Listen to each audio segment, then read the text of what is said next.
दोस्तों, कितनी अजीब बात है ना। जब भी हम रात में बाहर निकलते हैं तो किसी न किसी चौराहे पर रखे टोटके आसानी से दिख ही जाते हैं। ज़माने और टेक्नोलॉजी साथ हम मॉडर्न तो हो गए, लेकिन कुछ चीज़ें आज भी ऐसी है जिनका जवाब शायद साइंस के पास भी नहीं है।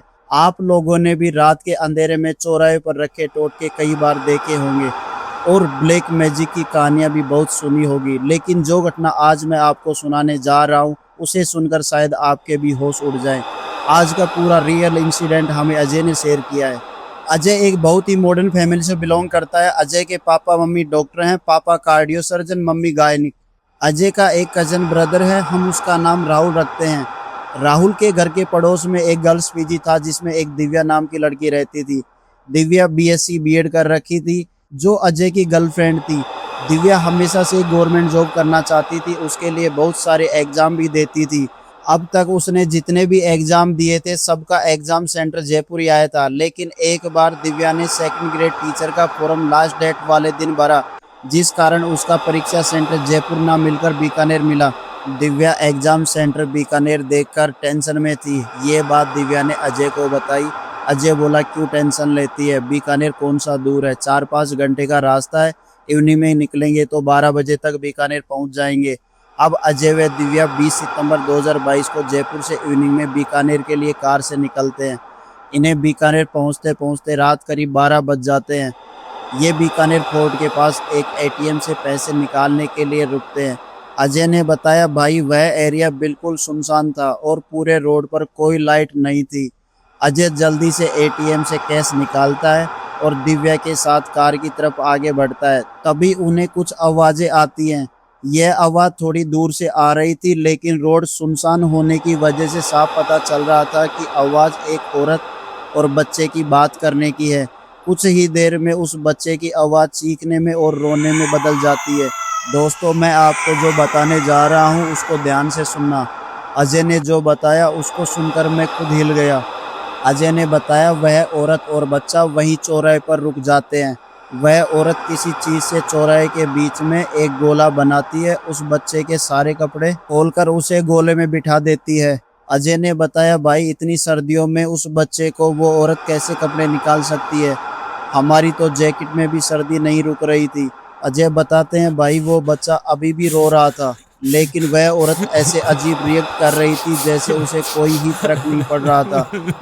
अजय और दिव्या गाड़ी के पीछे छुप कर देख रहे थे, वह औरत क्या कर रही है। दोस्तों, मैं आपको बता दूं कि दिव्या भूत प्रेत टोटकों में विश्वास करती है, लेकिन अजय इन सब में बिल्कुल भी नहीं मानता। अजय ने बताया कि यही उसकी सबसे बड़ी गलती थी।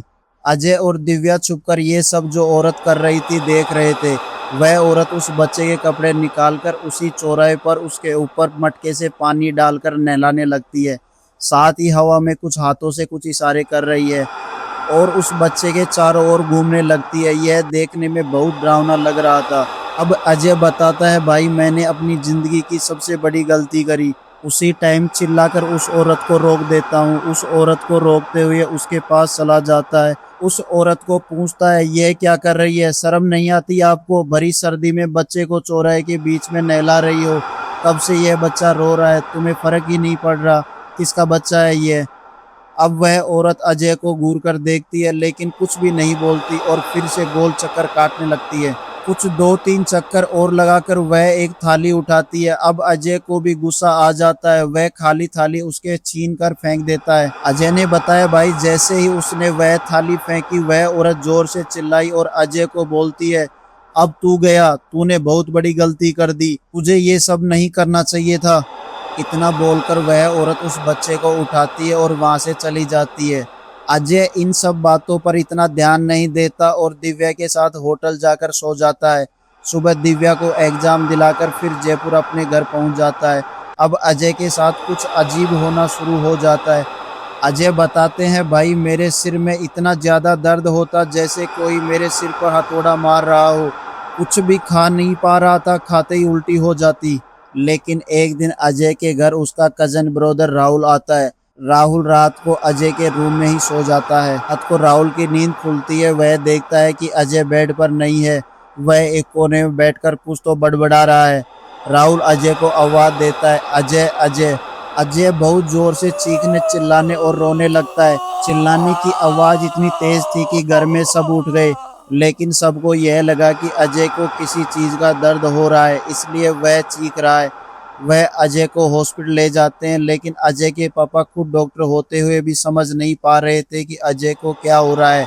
अजय को कुछ पेन किलर देते हैं और वहां हॉस्पिटल से निकल ही रहे होते हैं, तभी हॉस्पिटल के एंट्री गेट पर एक मंदिर था। उसे देखकर अजय बेहोश हो जाता है। यह देखकर अजय की मम्मी घबरा जाती है। अजय अपने मम्मी पापा की इकलौती संतान है। तभी वहां मंदिर के पास खड़ी एक बूढ़ी औरत अजय की मम्मी को कहती है, बेटा इसको किसी बढ़िया पंडित के पास दिखाओ, डॉक्टर का चक्कर नहीं है, यह इसके ऊपर कुछ ऊपरी हवा लगती है मुझे तो। अजय की मम्मी के उस बूढ़ी औरत की वह बात दिमाग में घूमने लगी। ये लोग अब घर आ जाते हैं। अजय का बर्ताव अब भी बहुत अजीब था। जो अजय बिल्कुल शांत स्वभाव का हुआ करता था, कभी किसी को ऊंची आवाज में बात नहीं करता था, अब वह ऐसा नहीं रहा। अजय किसी एक जगह पर फोकस करके देखता ही रहता है, कुछ बड़बड़ाता रहता है। अजय के सिर में दर्द बिल्कुल कम नहीं हो रहा था। अजय को बुखार भी बहुत तेज आ रहा था। ऐसा ही कुछ दिन चलता रहता है। एक दिन अजय की पूरी फैमिली खाना खाने बैठती है, तभी अजय को खाना परोसा जाता है।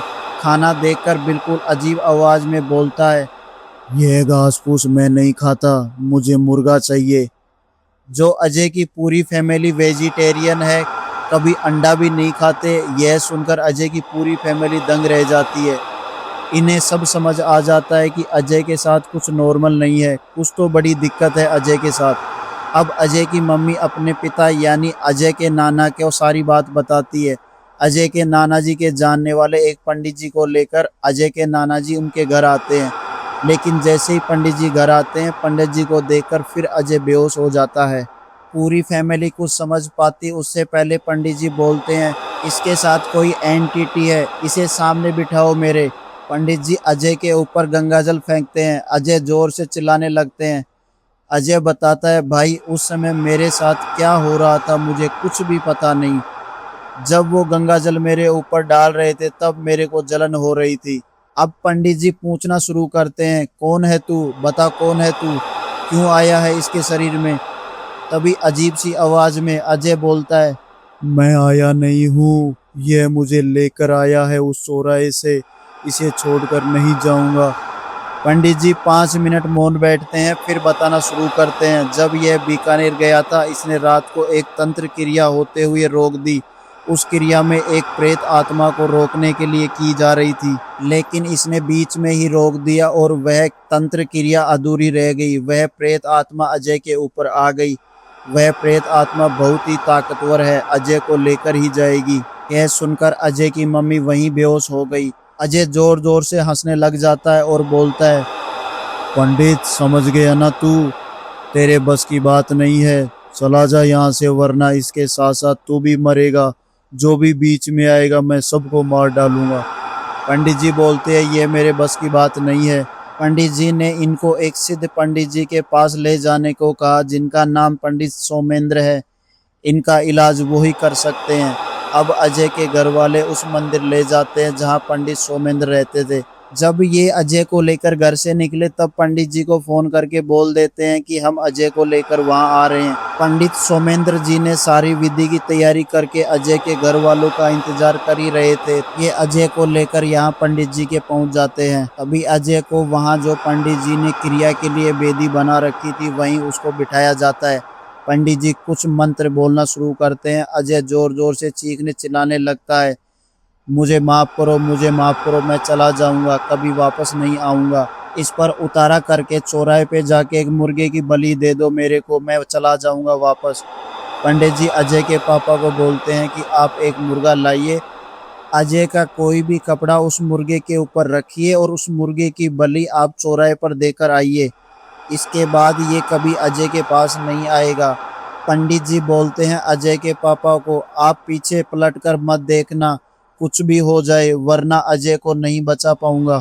अजय के पापा मुर्गा लेके जाते हैं और चौराहे के बीच में मुर्गे की बलि देकर वापस लौटते हैं तो इन्हें पीछे चौराहे की तरफ से कुछ तेज हड्डी चबाने की आवाज़ सुनाई दी, जैसे कोई आदमी या जानवर सूखी हड्डी चबा रहा हो। अजय के पापा ये आवाज़ सुनकर वहां से दौड़ते हुए घर लौटते हैं, पर पंडित जी के मना करने के कारण पीछे मुड़कर नहीं देखते।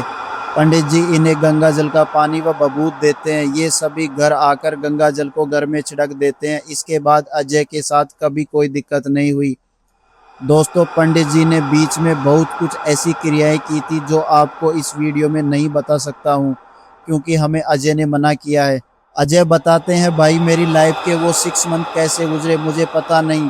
मेरे साथ पता नहीं क्या क्या हो रहा था। मेरे पापा मम्मी बहुत परेशान थे। मेरे पापा मम्मी ने मेरे लिए अपनी जॉब छोड़ दी थी। दोस्तों, लास्ट में बस मैं इतना ही कहना चाहता हूँ, आप भूत प्रेतों पर विश्वास करो या ना करो, पर बहादुरी और बेवकूफ़ी में बस थोड़ा सा फ़र्क होता है। जब भी हम कभी ऐसी चीज़ें रास्ते पर देखते हैं, यहाँ तक कि कुछ भी तंत्र टोना टोटका देखते हैं, हमें बस उसे नज़रअंदाज करके चलना चाहिए। ना उसे रोकने की कोशिश करनी चाहिए, ना उसके साथ कोई मजाक मस्ती करनी चाहिए। आपकी एक मजाक मस्ती बहुत भारी पड़ सकती है, आपका पूरा परिवार भी तबाह कर सकती है। दोस्तों, मेरा कहना यही है, आप अपने पितरों व कुलदेवी की रोज़ पूजा करनी चाहिए। अगर वीडियो अच्छी लगी हो तो लाइक करें, शेयर करें, साथ ही चैनल को सब्सक्राइब करना ना भूलें। साथ ही बेल आइकन नोटिफिकेशन को ऑन कर लीजिए। दोस्तों, अगर आपके साथ भी कोई रियल इंसिडेंट हुआ है तो आप हमें शेयर कर सकते हैं।